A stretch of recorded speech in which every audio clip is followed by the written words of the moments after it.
Hi, everyone. Welcome back to Adobe Live. My name is Ryan Selvey, and we have the privilege of being joined by Terence Tang today. How's it going, Terence? I'm good. Thanks, Ryan. It's exciting to be here again. Yeah, no, great to have you on Adobe Live. Today, we're going to be looking at Do What You Love, which is the first in a series that we're going to be doing year long, and it is showcasing artist interpretations of that phrase. Each stream is going to explore a unique creative process, personal inspiration, and what it means to make work you generally care about. So today, we're going to be working on that project with you. But even before then, do you want to just give a quick introduction to yourself? What do you like to do as an artist? Sure. My name's Terrence. I'm from Houston, Texas, and I am a hand lettering artist primarily. I'm also a designer, but hand lettering is kind of where, if we're talking about doing what we love, I love hand lettering. So, Now, we're going to be working on something that has a digital execution of that. But I'm wondering, what came first? Was it a digital exploration of hand lettering, or were you always kind of like drawing and sketching in like on paper first oh, as hand lettering? it's always got to start pencil and paper. Always I pencil and paper. found that, yeah, I found that if I start straight in digital, the results never as good as it could be. So there's No way. yeah, something tactile about pencil and paper that gets my brain going in a different way. So I make it a point to start that way every time. Oh, great. Good to know. But today we're mostly going to just be in the digital world, right? Yeah, mostly in Cool. digital world, but I will go through a little bit of my analog process just to Oh, just that's to show how I fantastic. kind of got there. Yeah. We would love to see that. I'm going to go ahead and if it's okay with you, I'm going to go ahead and share your screen. Cool. If you guys saw the thumbnail for this episode, you can see that this was a variation of this creation that we have here, which is the Do What You Love, which is the campaign that we were just talking about. How did we get here? Well, that is a long story. That's a big question. Yeah, that's a big question. Um, so when I was approached to do this project, it was basically just to do lettering for Do What You Love. And it was actually suggested that I use these kind of pieces from my Instagram feed as the inspiration. And I guess these first three are kind of explorations that I've been doing lately in Firefly, Adobe Firefly, and I've been really leaning into kind of the holographic iridescent vibe. I Yeah. grew up in the 80s and 90s, so um, I always loved like the X-Men cards that had that holographic finish. Like that always just got me You going. you So collected X-Men cards. heck yeah, I did. Yes, I was Pokemon and Yu-Gi-Oh. I was a few years later, but I was always into holographic cards for that certainly, and I just really like Yes. the printing feel for it. These days, I think I scratch that itch a lot with collecting stickers, and there's really cool sticker executions with holographs and different things. Yes. Yeah, Um, all the stickers I make now have to be holographic. Like I can't do anything else. it's just the base standard at this point. It makes Yep. makes stickers a little bit more expensive, but it's Yeah. worthwhile. Yeah. But this is so cool. This is the you said these are all from your Instagram and they're all different like products you had. Were they all just explorations you did for fun or were they client based? Yeah. No, these were all fun explorations. This was actually right after I came back from Adobe Max a couple of years ago. I got inspired to kind of play around with Firefly more. So this was kind of me seeing what I could make with some of my existing art, but then plugging into Firefly and then seeing what the result was. And then that was kind of what was suggested to me by Adobe. It's like, hey, it'd be pretty cool if when you were finished with your lettering, plug it into Firefly and do this kind of holographic vibe. And that would be kind of a cool result. And using the Las Vegas type of lettering style that I did before too. And it's cool that it's like your process of it's like you still have your hand in things and being able to then also add another element to it, but it still feels like it's your creation. Yeah, Um, yeah. Real quick with just scroll right back down just for one more second. I can obviously read the create your reality, but what is Veni Vidi Vici, and what is the one on the far left? You're putting me on the spot here. Veni Vidi Vici, I believe it's like oh geez, I forgot now. It's something about coming and conquering, something like that. Yeah. I And what was the honestly can't inspiration remember. for using that? Like you found it online? Yeah, I found it online and I just thought it was a cool phrase and Okay. just kind of went with this kind of really flourishy, curly vibe with it. Cool. Um, and the other one, I honestly can't remember what what it was. Remember what it was, yeah. Um, yeah, I don't actually I am Chinese, but I don't actually read Chinese. Hmm. So I don't remember what this phrase was that I put in here. But But probably something with fantasy and dragons, it looks like something. um Because it's got not like scales likely. on it, It right? probably had something to do with like luck or New Year or something. Oh, Like honestly. understood, understood. That Yeah. makes sense then. Okay. Yeah, I was just wondering mostly like where the inspiration were for these, but that all makes sense. Right, yeah, Um, yeah. but so cool. All right. So what are we working on today?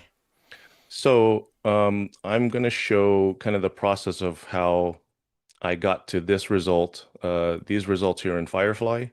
And then from there, one of my deliverables was to submit it in vectors. So taking this Firefly result and kind of mimicking it in vector. So Also, this is a live stream. Even if you guys are watching the replay, it's great to have you. I'll keep you updated on things that people are saying in the chat. Seeing in chat that it was I came, I saw, I conquered. Thank you to Carol that's it. and Becky for that from Julius Caesar. Apparently, Becky used to collect Hello Kitty cards. And she says, for me, it was Hello Kitty, but yeah. And also, Jacob Harris is very interested in holographic cards. I know he also collects a bunch of different cards, not magic, but something else. Yep. And also, we're seeing the woohoo, we love Terrence, among other things. So, if you guys have Oh, questions, these are all great comments, all stuff like this. If it's anything that we're related that we're talking to, we'd love to hear from you. Make sure you put it in the chat, and I will be sure to pass along the message. It's really good to have you guys here, and thanks for tuning in. yeah, ask away, guys. Any questions are welcome. And so it looks like you have your we're organized here in Illustrator, and you kind of have it all built out between like sketches and also kind of like closer to finished products. Yeah. These are scans of ones that you did with pencil and paper. Yes, they are. So I actually number all my sketches here so I can keep track of, you Hmm. know, what kind of the evolution was, and it's kind of fun to see. But so what I will usually do is I'll start with the first sketch. Um, and this one, the first sketch would usually just be on normal paper. And Hmm. then after that, I will go with tracing paper and kind of trace over and trace what I do like and then change what I want to change. And so Okay. if you actually overlay, you can see like I Interesting. kept a lot of the W, I kept a lot of the love, but then I changed kind of where some of the stuff lies. Okay. And for sense of scale, like how big are we talking with these sketches? Is this like as big as your hand, or do you work a lot larger?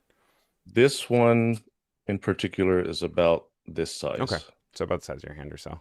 Yeah. And when you're going in to draw the letters to begin with, I know you said you worked first with like a sketchier layer, then you're going over top, and that's cool how you can kind of literally overlay it. Do you tend to like draw it with just like a single line and then thicken it out, or are you kind of freehanding the thick lines to begin with? Um, it's a little mix of both. I mean, I'm just kind of freehanding yeah, it's a mix of both. Like Yeah. I'm just playing around at this point. Like there's really no right or wrong way to do it. Um, And you're yeah, not it's referencing any certain typeface or like Mhm. piece of like groundwork. You are just kind of working on lettering from your experience. Yes, Oh, exactly. that's And cool. in this piece in particular, I was referencing this one. Hmm. And just kind of remembering how I came up with this style when I was in Vegas. I guess I got inspired by some of the neon signs and whatnot. I really want to go to the. I'm going to Vegas later this year, and I really want to go to the Neon Museum. Um, Yeah, that's a cool, yeah, you got yeah, to check that out. I did hear it's a Go, bummer that there's a few of them that like more are not lit up than you would expect. But now that I have that expectation, I'm like, I'm okay with it. It's fine. so I Still the same. suggest going right before sunset so that you can Hmm. see everything in daylight and then you Yeah. can see it transition to nighttime. It's Oh, really it's a cool. great. That's great. Yeah. Jacob also says he's going to Vegas too soon. Maybe we'll go hang out there. We'll go. We'll do some, not some gambling because we're not gonna say that on Adobe Live. I'm a bad gambler anyway. Like not like it's a problem. Like I just don't do well. um, Carol is also wondering the collection behind you, and we were talking a little bit about that right before stream as well. Hmm. I'm sure you get a lot of your inspiration from your collections. We'll hop into that in just a little bit later, Carol. I just want to make Sure. sure that we get into a little bit of the nuts and bolts of this beginning process. But I promise I will remember your question, and it's a very good question because we love talking about collections and how they inspire our art. So very valid, very valid. Yeah, great Um, question. but this is cool to see you like really show the process here and how you just continue to reiterate and how you're just kind of doing. You said, is it like an acetate or is it just like that kind of opaque transparency tracing paper? Yeah, just transparency tracing paper. Okay, cool.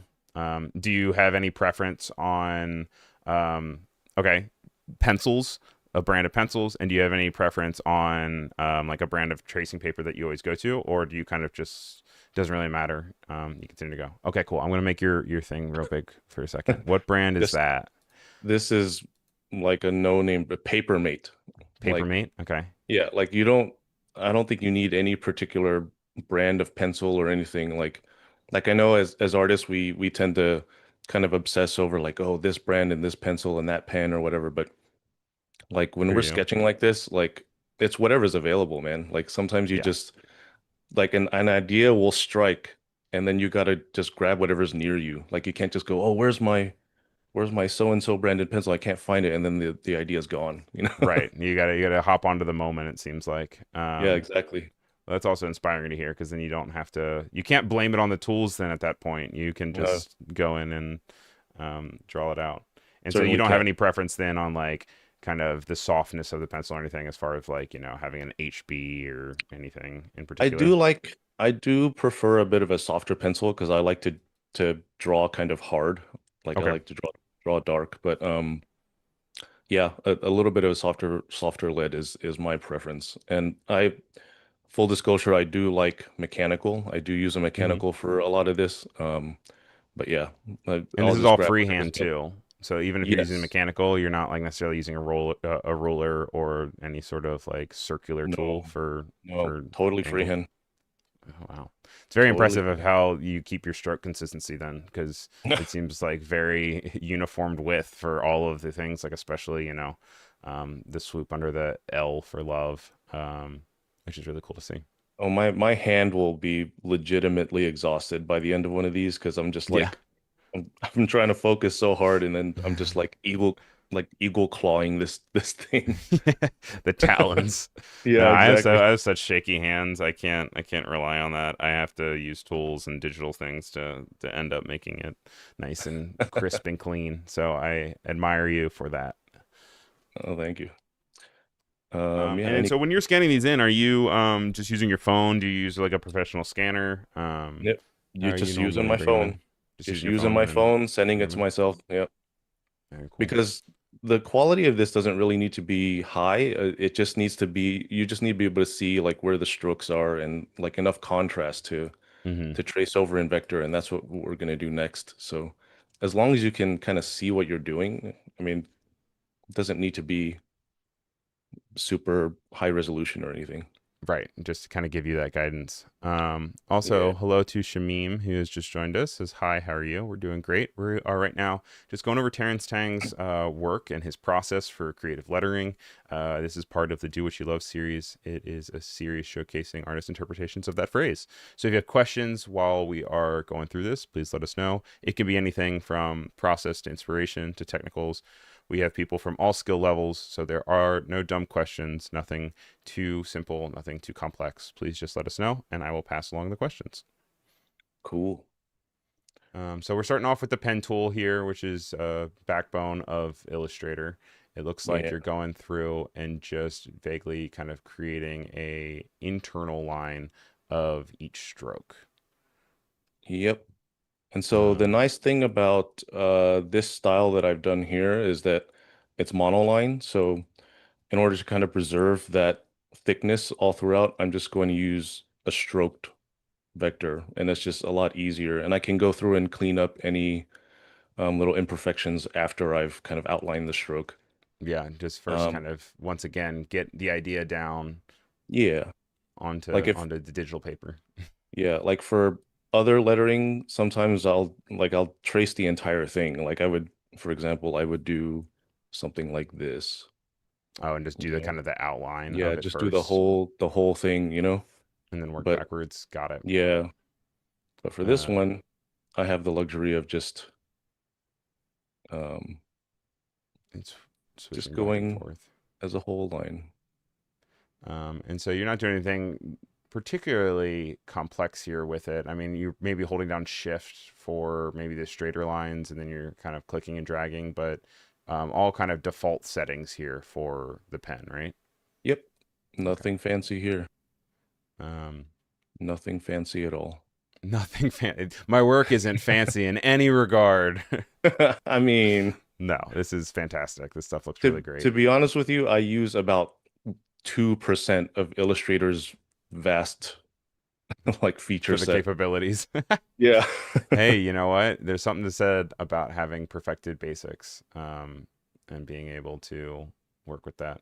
I am interested to see once we get closer here with this W. I know we're talking how it was mono weight, but to see how that'll interact later with the top of the L, since that's like one of the only places that you have it kind of cut in. Um, it looks like you switched up having a connected line and had to break off so that you didn't have to repeat, which all makes complete sense. Yeah. Um, And you'll see later on that I actually made the decision to not have the L bump into the W. oh yeah, okay. Yeah, it's just you'll see it after I'm finished with this, but it just looked really jumbled up, and I just decided to space everything out even more. To give things a little bit more breathing room. Yeah.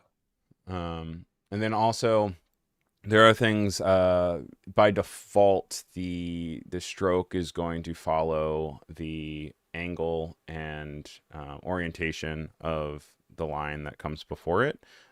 Hmm. So I'm assuming that after this, we're probably going to go in and adjust some of those endpoints, like the bottom of the H, because it's going Yeah. horizontal. Yes. Um, Yeah. so if you have I'll some go questions through. about that, stay tuned. We will touch on that in just a little bit. Hmm. Uh, this is kind of a catch-all question here, but what is your favorite letter? Hmm. Not even necessarily in this one, but like just like if you were to pick a favorite letter to draw, do you have one that comes to mind, or you love all of your children equally? What's funny is what's funny is I always wish that I had like a cool letter in my name, like a Z or a Q. Uh-huh. Um, so I think it's those. It's the ones that don't get used very often that I'm always like, ooh, like let me see what I can come up with that.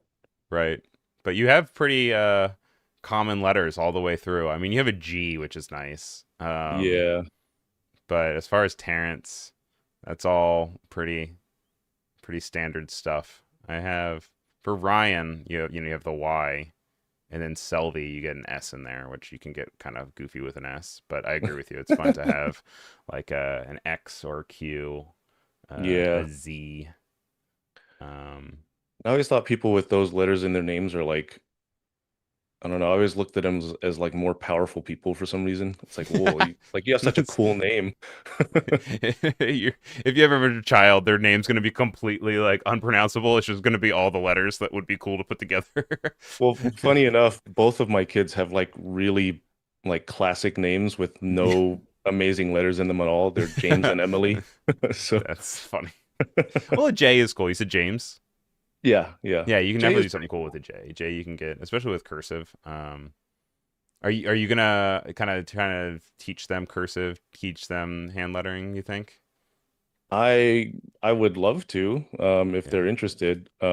What's kind of cool is that I think just being around me and being exposed to it, like they will actually just letter things as they're drawing and they don't even realize they're lettering. Oh, that's wonderful. And I was like, oh, they're doing like block lettering with drop shadow and, and Yeah, yeah. I'm You're like like I I'm like planted the where seed and they don't even yeah. know.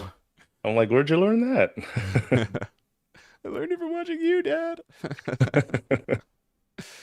um, no, but it's fun. It's also interesting to see. Like, I think we had as far as the history of type. Okay, we had obviously a huge need for it before, the early 1900s. We had sign painters, we had people that were kind of like working with the printing press, working to create store signs. I think that it really came to a head right before computers. And then we had this dark age of probably like the 90s, early 2000s, where everyone was like, "Oh, we'll just build it in PowerPoint, and we Hmm. don't we don't need to do it." But then I specifically remember late 20, late 2000s, early 2010s. Like then it like hand lettering popped off, and while it has changed in the styling of what it has been, I feel like it never went away again, and I feel like now people have a deeper respect for it because they know, if you're doing something with hand lettering, you're doing something that has had intent and time and love put into it. Yeah, Um, it's interesting how it really popped off, like you said, because I used to do this as a kid and I mhm. didn't know it was a thing. And then I just happened to get Instagram, I think it was like in 2011, Yes. and immediately my feed was just full of hand lettering. And I was like, wait a minute. I Yeah. No, was like, definitely Instagram played a big part in it back, especially when yeah, it was like the big, like artsy shots, and people would like paint or draw with ink, yeah, and take a picture of it. And I always was like trying it. I was like, I can never make it look as good. those were the Um, days, man. Like I one of my series that I did it was back when 36 Days of Type was still very active. And so oh it's boy, what a grueling process though. At the same time, yeah. And for my letter C, I cut a stalk of celery and I wrote a C. yeah. Uh I just dipped it in ink and I wrote a C. Oh And wow, just fun stuff like that. Like, man, where'd getting that all creative. go? I need to go back to that kind of experimentation. Now I'm pulling up. Oops, sorry. Yeah. Pulling up your Instagram here also. And got a bunch of different stuff. You guys can follow Terrence at Tin Lund Studio, right on Instagram. You're able to see all sorts of different stuff. I mean, the San Francisco one's really cool. Art Maxing, of course. Um, Shout out to uh, Jacob. some of these different like neon ones. I love neon. The Stay Yeah. Humble, which I know I've heard you talk about with a lot of frustration. I know because you have that whole experience, which is its own thing.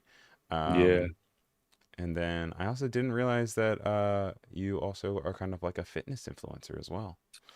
Am I So an influencer? I don't know if I've I influenced mean, if anyone you've to got get fit. 17,000 followers and you post something that makes you an influencer of anything you post about. So, I guess so.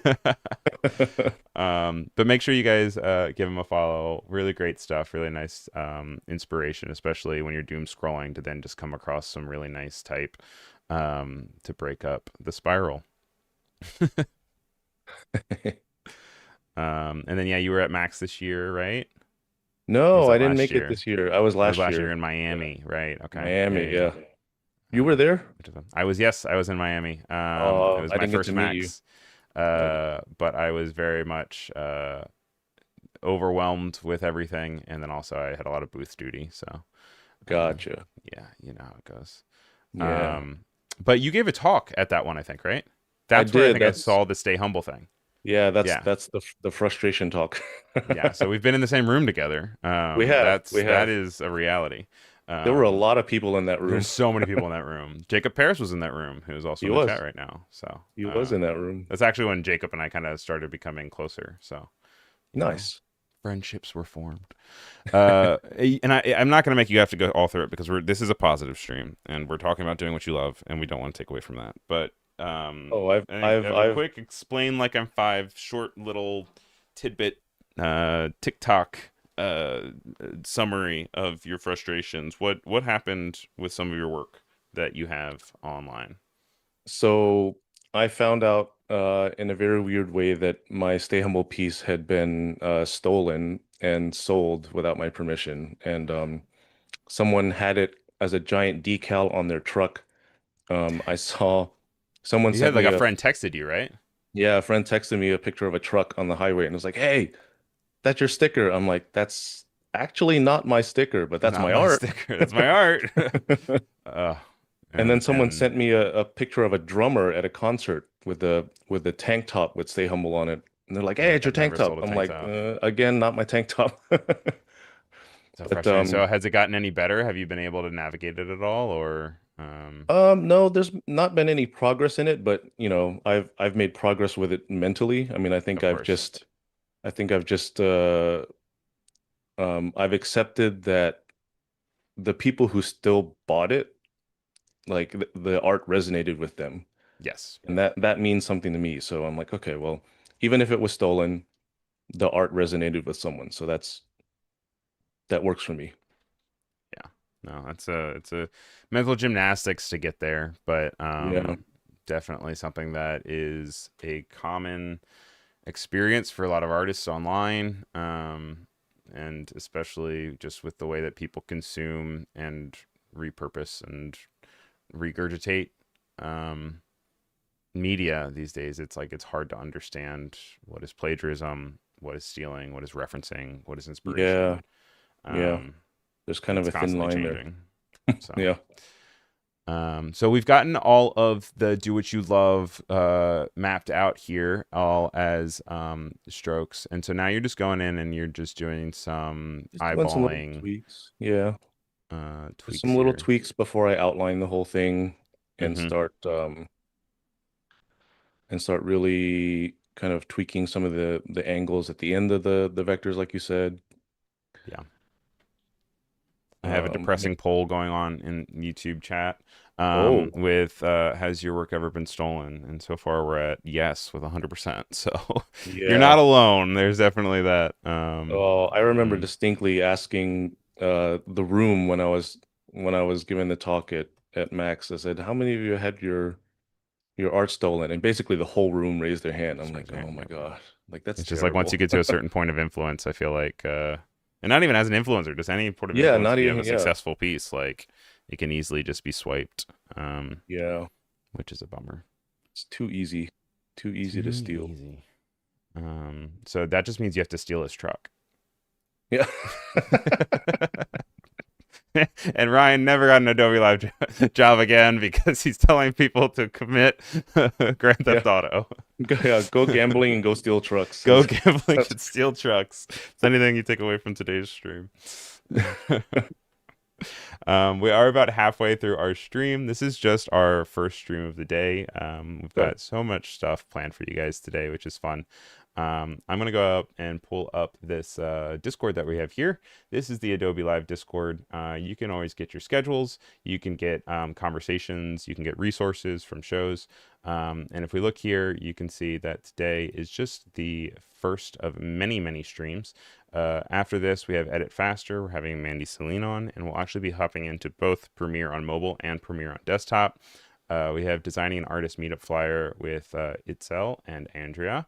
We have Making Decisions with Jess Goldsmith. She's going to be working on some Zodiac designs. Magdiel Lopez has his weekly show on the spot where he'll be working on some surreal portraits. And then actually, this Work Smarter by the education team will be after on the spot today. We've moved it from Friday to the end of Thursday. So you have content all the way up until 3 p.m. Pacific or 5 p.m. Eastern. Tomorrow we have a TikTok live. So if you're not following Adobe Live on TikTok, make sure you do that. You can always access this schedule and more on the Discord, which you can join by going to, I think, adobelivediscord.com or clicking on the link that's in the description here. And I hope to see you guys there. We also have a bunch of channels just for specific shows. So if you want to continue talking about a show that aired earlier in the week or have stuff for the coming week, that's also an opportunity for you. That's an Thank awesome you. jam-packed day. Yeah, no, it's got a bunch of really cool people today. Very excited about it, and also lots of different mediums. So no matter what kind of artist you are, it's cool to have. Uh, we have a D Bena Vids design. Excited to see you here. It says, let's go, Terrence. Woo. Also, Dorina is saying, I miss the 36 Days of Type. I do too for seeing it. I do not miss seeing artists hurt themselves with getting all worked up about maybe missing a day or having to jam pack it in. I'm like, if you want to make it, 36 days of type year, and just do one like, every week. I know you still have technically more weeks in a year than that, but I say do it. Do what you I love. yeah, do what you love. I would have to do a few letters in advance just to make sure I don't miss miss a letter. Exactly. And there's nothing wrong with that, dude. Like Yeah. there it's, it's like Inktober too at the same time. I'm like, just, the whole idea is to be aspirational and Yeah. to push yourself, but not Yeah. to push yourself to the point of exhaustion. Yeah. But also the daily posting with the algorithm, like that does something. And that also does You something. That's you also feel like you wild. feel like you have to stick to it. You're like, oh, but the algorithm. The algorithm knows. The algorithm is staying by my bedside at night. Okay, so here we have them all side by side with a little bit variations here. I see that you've also kind of added some guidelines for yourself to make sure that they're all the Hmm. same angle and adjusted accordingly. Yes, sir. But we still have not outlined, right? We're still just in stroke. If you were to press like Um, Command Y or Control so here, Y, yes. Yeah, yeah. we're in What we stroke got? here. Okay, I've kind of since we're hitting the halfway point here, I've kind of gone to some of the TV baked versions that I have here. These are pulled it out of the oven. Yeah, these are partially vec unoutlined and partially outlined. So Okay, so if just someone is getting into lettering and they've never done this before, how do you change your strokes into outlines?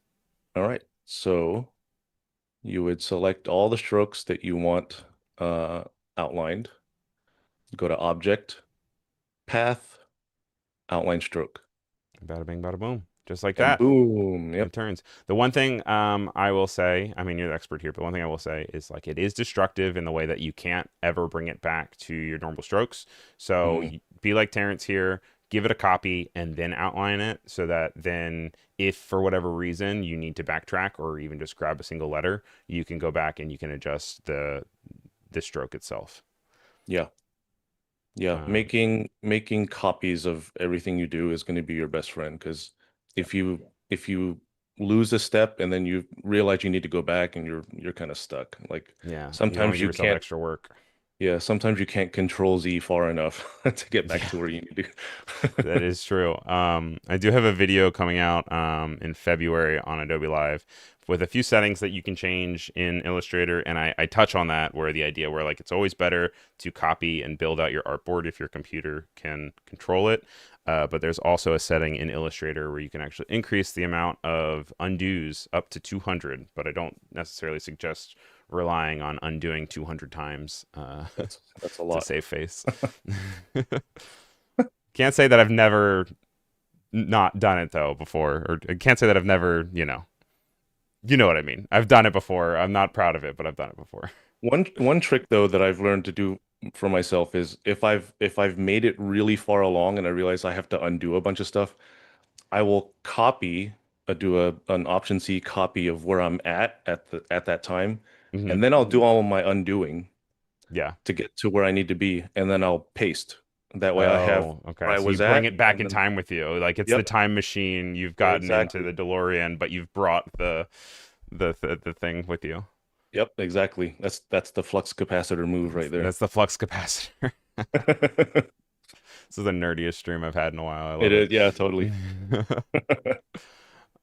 Okay, so these are all like Yeah, so refinements. What are some of the refinements that you made? It looks like you flattened out the L here at the top of the loop, while you were kind yeah, of experimenting with it, but then it I looks was like I you was then maybe trying brought it. it back. Yeah, I was trying it, and then I just decided to kind of lengthen it. You can see here Mm-hmm. it was angled a little differently. I added this little ear here on the Y just to fill a little of this Cute. dead space here. Um, Also, a little underline under the U as well to kind of be yep. a symmetrical flip of the T, which is nice to Hmm. see. Yeah, and it's really all about balance. I'm just trying to make sure um when you look at the whole piece overall that like just these curves and everything, the spacing, everything just feels balanced and feels like there's no like one area that's heavier than the other. Yeah. And do you normally like zoom out a lot for that or squint at it? Do you flip it? Do you do any tricks or is it just kind of like a muscle that you've trained? So I will zoom out. I will, so what I'll do sometimes too. Ooh. So I'll look at it on white Mm-hmm. and then I'll take the whole thing and I'll flip it. And that's going to be kind of a process here. So I'm going to outline all the stroke and I'm going to make it white. Oh, like you'll flip the color, like you invert it, And then I'll make this black. Yeah. And I'll invert. and And then that that kind of helps helps you you see. see. Yeah. So you can see like over here, it's a lot thicker when you see it in white. And then you come back here and like, oh yeah, that is kind of chunky over here. Let me Nice. tweak that a little, you know. So Yeah, that's a good tip. don't remember who taught me that, but yeah, that was a great one. And then also it's kind of nice because then you can kind of start experimenting with like, do I want this to be in dark mode or do I want this to be like a lighter composition? Because we haven't even gotten Sometimes, into color or anything yet. So, yeah. Sometimes it has to exist in both, so you kind of have to balance both of them. yeah, exactly. So Reverb Mike is saying, I try to make it not look like spaghetti, but I'm sure there is a hand lettering artist out there that has made something with spaghetti before, and I bet you it looks awesome. So totally. speak for yourself, Mike. Also, good to have you here, Mike. Always nice to see you. I bet you Lauren Hom has done it. She does a lot of the food type of stuff. That Yeah, could I do place stuff like built with actual. I yeah. love when people like. I know you were mentioning the celery piece, but I love it when people take things out of real world stuff and then kind of recreate type with it. Hmm. Um, Yeah, because mine would never look that good. that's fine. All right, so um, let's kind of can we fast forward to kind of the final here so we can Heck move yeah. into Firefly? Yep. All So right, we so did all our we've outlined, refinements. yeah, we've refined, we've outlined, and we've combined all of those shapes. Did you just use the Um, Pathfinder for that, or did you use the the shape builder? Pathfinder, the Pathfinder. Okay. Pathfinder, correct. Yeah, I just combined everything. Um, so once I had this, I know I needed to plug this into Firefly. And so to do that, I needed to create a graphic that has pretty good contrast, white background with dark lettering. And this will be plugged into Firefly to use as the composition reference. Yeah. And I've I've found that it doesn't have to be black and white, but it does help, I think. Like Yeah. I've Just like tried best other practices, colors. kind of. Yeah, yeah. I've tried other colors and it still works. So here we are in Firefly.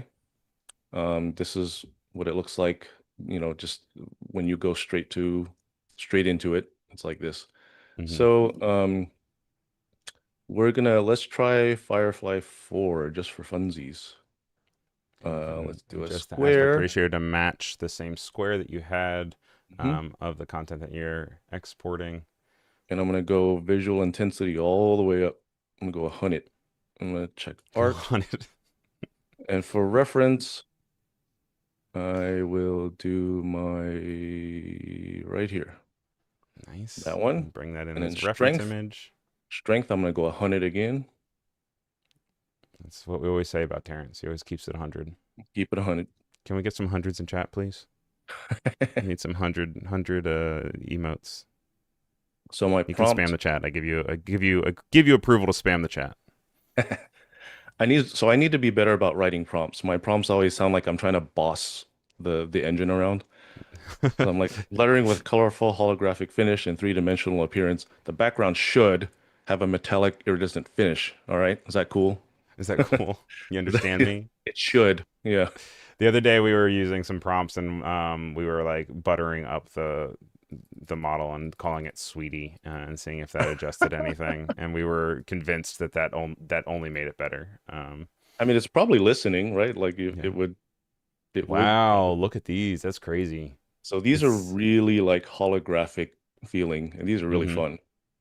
Um, but just for funsies, Can let's switch do the model to Firefly. different partner models. Yeah, let's go Firefly 3. And I think this is the one I used to get kind of where I was at. Yeah. But yeah, Oh, so yeah, there you go. Switches you'll up right see there, how same prompt different the models are, like the results for using the different models. So I and mean, being able to see. there's a world where this is perfect and ideal, right? Like Mm-hmm. this is pretty cool. And you can star Um, things. You can give it thumbs up and thumbs down to like help kind of yeah. also guide where it's going. Um, but being able to have that variance is nice. Yeah. So when you have the one you want, all you got to do is download it. Yeah. I also That's will what's say going that on. like it is nice to see that in all 8 examples that we have here, all the type remained the same, all the structure remained the same. We still can clearly read "Do what you love," so you can apply that to your, uh, you know, reference, even if the visual intensity is all the way maxed out at 100. Also, thank you, Jacob, for the 100 in chat. Appreciate that. So Um, I will show you if I reduce the strength of the mhm. composition reference, it starts to become gibberish. That's So when it starts to get around. Do you I gotta, like how they changed the what to wet? Do yeah, wet you love? Okay, do cool. do what you live. But one thing that I think is important to call out here of maybe a process that might help with people, and not to say that it's successful or not, but I think that it might, prompt some sort of inspiration. Is in the final two pieces that we have there, they have connected the W and the L in a weird way that I would never think to do. Um, and they've also added a cool kind of like Y that switched around and kind of went under. As far as Hmm. legibility, it doesn't read, but perhaps that then awakens something else that then you can experiment with. Um, so, Totally. you know, Do what you load. do what you load. It's all about dishwashers. I'm sorry. Becky says If she can't any, give 100 because she's only got 50s. I'll take dang, your. Well, those aren't Benjamins. There's Andrew Jacksons. Who's on the those, 50? I should I know don't know. that. I don't remember the last time I've used a 50. I always apologize when I do because I feel like people need to like break it, and I'm like, I promise it's not fake. It's a Ulysses S. Grant. The 18th president Oh, of the United States is on the $50 bill. interesting. All the rich people in chat, they can all make fun of us because they're like, you don't know what's on the 50. I just use ones, guys, ones I just and use fives. Like ones. I don't I don't have big bills.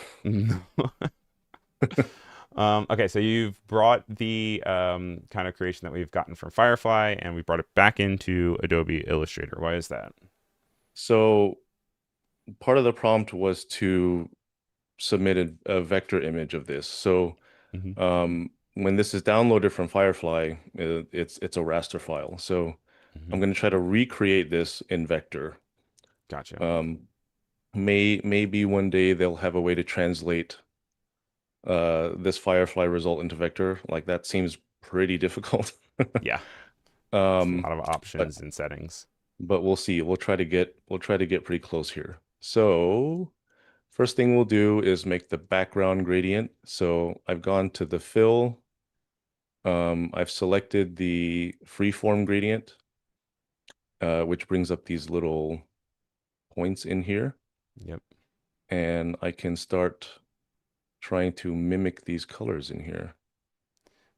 And one newer feature that I'd love to call out, just because we're here, and this is all trial and error here as Terrence is working through here.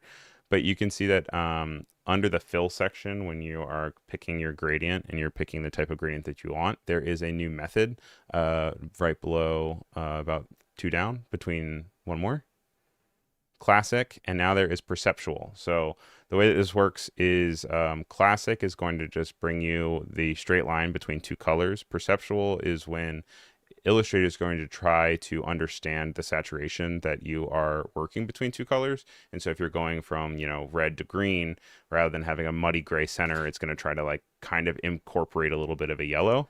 So if you find out that your colors are too muddy or gray, you can always switch over to perceptual and it might change. But the fact that they have both of them there gives you the option to switch back and pick whichever one works best for you. That's cool. You learn something new every day. I'm gonna It's try like that. it's pretty fresh. It's very, very new. So don't I'm gonna don't feel like see. you've been missing out on anything. It has not been there for a long time at all. Well, like I said, I use about 2% of Illustrator, so Yeah. My go-to is Jack Watson. I don't think she's here in the chat right now, but every day if I ever stream, she points at something that saves me 20 steps. So definitely check out her stuff. I think she streams to her own Twitch, I think on Saturdays. But she's also a great moderator and is also in the Adobe Live community a lot. We got our nice. first "No, my work has not been stolen," which is exciting. Oh, good for you. We're at 86% yes and 14% no. Um, but yeah, Has let me see. anyone been able to do something about it? Yeah, that's even a better follow-up question, That's the honestly. follow-up question. Yeah. Like, what did you do? Becky wants to know, are you able to sample the swatches when you are working in this gradient? Yes, you can, because when you go in and you're clicking it, you can always go to the swatches over on the left. Or you could also sample with an eyedropper tool, just like Oop, Terrence is right now. fancy. And this is also like, this isn't that much of a new tool to be able to have these kind of dots around a gradient, but it is within the last few years. And it's really nice because then you don't have to worry about like adding circles and then adding Gaussian blur to them and then having them interact with other stuff. It's nice that there's just this native gradient building tool where you can then create this ephemeral look. Speaking of lettering having a resurgence, same sort of thing. Late 90s, early 2000s, gradients were everywhere, and then they were totally taboo. And then once Yeah. Instagram rebranded in, the 2010s, then they came back, and it's like, okay, cool, all right, Yeah. we can Yay. do pretty colors again. Yeah, love me some gradients. Love me some gradients. Love me some neon. Yes, always I and love forever. neon. I really I want to I get some like neon tubes for my apartment. My husband is like, "What? No, we are not a casino." I'm like, "But we could be." You could be. I just watched a movie about that on the plane where these people started a casino in their house. Oh, As yikes. they No, started no. they were in like a pickle because their kids like college tuition got lost or something, and so they had to raise a Uh-huh. bunch of money really quickly, and they started a casino in their house. Um, for a piece of inspiration, while you're kind of continuing to work on that, one of my favorite artists was a man called Flavin. Um, and he died in the 90s, but his whole thing, you can sometimes see his stuff at like the MoMA and other contemporary art museums, where it's a bunch of neon lights and tubes that interact with one each other and then they kind of like project onto the wall, and it feels kind of similar to a few of these Ooh, pieces. If you ever have the chance to be able to see any of his stuff, it's really cool because you don't have to have his physical tubes. He actually, like I said, he's passed away, but he actually would sell like the blueprints or like donate the blueprints to people to then be able to recreate his work in spaces, which is really cool. that's So cool. Dan Flavin, Flavin. He's one of my Flavin. favorites. I don't even know how to say his name, so I'm sorry. Also, Sean, welcome back. Good to see you here. Um, and Jacob So, saying, I was about to say, I recognize his work from when I went to the MoMA. Yes. Yeah, yeah. He's got some stuff. I think he's also got stuff maybe down in DC, or that might be, what's his name? I think Ivan Navarro, which is also another neon artist. Um, but Ivan is still alive. So he's still making new works. And he does really cool, like, mirror neon stuff. Um, but I am outing myself as a big neon guy. I've talked about it so much on this stream, so I'm sorry. nothing wrong with neon. And since we were kind of doing some busy work now, I guess we could probably go back to that question that I promised we would go back to. What are some of the collections that you collect that are behind you? Ah, so I've got a collection, obviously, of sneakers down there. Hmm. I've got a lot of toys, like different toys, like little Figurines and bobbleheads stuff. and things, figurines, yeah, and a lot of Lego. I so I had a few of these Lego brickheads. I guess it was kind of like Lego's answer to Funko Pop. Hmm. And I had a couple of them that were Star Wars. And then as I continued watching more Star Wars movies and shows and stuff, I was like, oh, this character would be cool as a brickhead. So I made my own. That's so cool. And as I as I watched more, I'm like, oh, I want to make this person and this one and this one and this one. And so now I have a shelf full of them, most of which I've designed on my own. That's so Um, neat. and yeah, it's a fun creative outlet for me to kind of like problem solve in that way because I don't have all the pieces necessary. Like I don't have every piece in the world Yeah. like they do on Lego Masters. So I'm like, okay, what I have available, can I make this character look pretty accurate? And so Yeah. the problem solving, the creativity, it's really fun I'm gonna pester you for some pictures of that after stream. Maybe I can get it uploaded onto the Discord for people. for sure. Um, We are about 5 or so minutes left from the end. I know we Ooh. are grooving along, All right. but looks like we've So got a really good gradient here. so this is the gradient for the background. This is the gradient I've made for the letters.